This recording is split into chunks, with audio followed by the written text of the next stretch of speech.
Hi everyone, in this lesson we'll be learning about expressing obligations. Okay, obligations এটার মানে কি? এটার মানে হচ্ছে দায়িত্ব অথবা কর্তব্য অথবা বাধ্যবাধকতা, which means duty or commitment. Okay? First হচ্ছে have to or has to. এটার মিনিং তো আপনারা সবাই জানেন, সো একটা এক্সাম্পল দেখা যাক. She has to teach English because she is an English teacher. তার মানে বুঝতে পারছেন যে তাকে ইংলিশ পড়াতে হবে, কারণ কেন? কারণ সে English teacher, so it's her duty to teach English, right? Next one is I have got to. I have got to, okay, এটা আমরা ইউজ করব পার্সোনাল গোলের ক্ষেত্রে অথবা সেলফ রিয়েলাইজেশনের ক্ষেত্রে। Okay, for example, I have got to learn English. Why? Because I'm an English learner. Okay? আমাকে English শিখতেই হবে, কেন? কারণ আমি একজন English learner. Okay, I have got to learn English, আমাকে ইংলিশ শিখতেই হবে। এরপর হচ্ছে ইউ মাস্ট। মাস্ট আমরা কখন ইউজ করব? যখন কোনো কাজ অবশ্যই করতে হবে তখন আমরা মাস্ট ইউজ করব। For example, you must go to the doctor, you are looking very sick.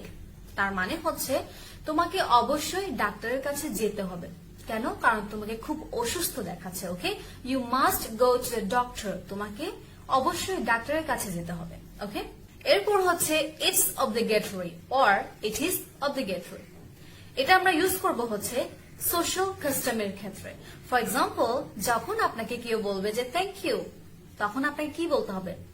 Welcome বলতে হবে, রাইট? সো এই ওয়েলকাম বলাটাই হচ্ছে social custom. Or when someone is waving you, right? So it's obligatory to wave back. Okay? তার মানে হচ্ছে যখন আপনাকে কেউ গ্রিট করবে or হাই হ্যালো বলবে তখন আপনাকেও হাই হ্যালো বলতে হবে, রাইট? সো এটাই হচ্ছে সোশ্যাল কাস্টম। এরপর হচ্ছে it's necessary or it is necessary. এটা আমরা কখন ইউজ করতে পারি? যখন কোনো জিনিস প্রয়োজন মনে হবে তখন আমরা ইটস নেসেসারি ইউজ করতে পারি। ফর এক্সাম্পল, মনে করেন আপনি একটা জায়গা থেকে আসছেন বাট দেরি হয়ে গেছে। ওকে, বাসায় যেতে আপনাকে ট্যাক্সি লাগতে পারে, সো আপনি বলতে পারেন যে it is necessary that I get a taxi. তার মানে হচ্ছে আমার ট্যাক্সি নেওয়া প্রয়োজন কারণ আমার লেট হয়ে গেছে। ওকে, এরপর হচ্ছে you had to. Had to হচ্ছে মাস্ট এর first form. Okay, so for example, মনে করেন কেউ আপনাকে বললো I was working over time because I was running out of money. তার মানে হচ্ছে আমি ওভারটাইম কাজ করছিলাম কারণ আমার টাকার শর্ট পড়ছিল। ওকে, তাহলে আপনি তাকে বলতে পারেন you had to work overtime because you were running out of money. তার মানে হচ্ছে তোমাকে অবশ্যই কি করতে হইতো? ওভারটাইম কাজ করতে হইতো কারণ তোমার টাকার শর্ট পড়ছিল। ওকে, আর আপনি যদি এটা প্রেজেন্ট ফর্মে বলতে চান তাহলে বলতে পারেন you must work overtime because you are running out of money. Okay, আর যদি ফিউচার ফর্মে বলতে হয় তাহলে আপনাকে বলতে হবে আইল হ্যাভ টু দিয়ে। ওকে, আইল হ্যাভ টু। ফর এক্সাম্পল, আইল have to borrow some money because I am running out of it. তার মানে হচ্ছে আমাকে কিছু টাকা ধার নিতে হবে, কেন? কারণ আমার টাকার একটু ক্রাইসিস চলতেছে। Okay, okay, now the last one is it is mandatory. Okay, it is mandatory. তার আগে আমরা দুটো ফ্রেজ পড়েছিলাম, সেটা হচ্ছে it is obligatory and it is necessary.